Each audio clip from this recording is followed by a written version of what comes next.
আজিৰ ফাৰ্ষ্ট কুৱেশ্যনটো হ'ল ভাৰতৰ সৰ্বোচ্চ পৰ্বত শৃংগটো হৈছে অপশ্যন বি কাঞ্চনজংঘা। নেক্সট প্ৰশ্নটো হ'ল G20ত কোনখন দেশ নতুনকৈ অন্তৰ্ভুক্ত হৈছে? Option number C Africa union. Next প্ৰশ্নটো হ'ল কোনখন জিলা বৰাক উপত্যকাৰ অধীন নহয়? Option number C Dima Hasao. Next প্ৰশ্নটো হ'ল লাই হাৰৱা নিম্নলিখিত কোনখন ৰাজ্যৰ উৎসৱ? Option number D Manipur.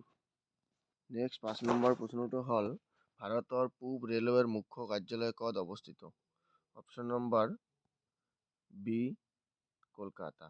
আৰু এই কুৱেশ্যনটো যদি সোধে যে ভাৰতৰ উত্তৰ পূব ৰেলৱেৰ মুখ্য কাৰ্যালয় ক'ত, তেতিয়া হ'ব গুৱাহাটী। নেক্সট 6 নম্বৰ প্ৰশ্নটো হ'ল মোক তেজ দিয়া মই তোমাক স্বাধীনতা দিম এই শ্লোগানটো কোনে দিছিল? অপশ্যন নম্বৰ এ সুভাষ চন্দ্ৰ বোস। নেক্সট 7 নম্বৰ প্ৰশ্নটো হ'ল অসমত অভিৰুচি ক্ৰীড়া দিৱস কাৰ জন্মদিনত পালন কৰা হয়?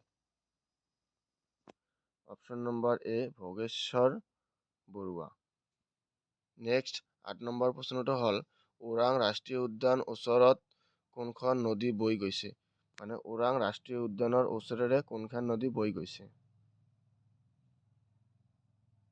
অপশ্যন নম্বৰ এ জিয়া ধনশিৰি। নেক্সট 9 নম্বৰ প্ৰশ্নটো হ'ল আমচাং বন্যপ্ৰাণী অভয়াৰণ্য অসমৰ নিম্নলিখিত কোনখন জিলাত অৱস্থিত?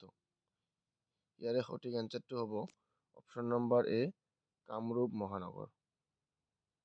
তো আজিৰ অন্তিমটো প্ৰশ্ন হ'ল অসমৰ বৰ্তমান ৰাজ্যপাল কোন? এই কুৱেশ্যনটো আপোনালোকে কমেণ্ট কৰি জনাব। তো আজি এটা সৰু ভিডিঅ' আছিল।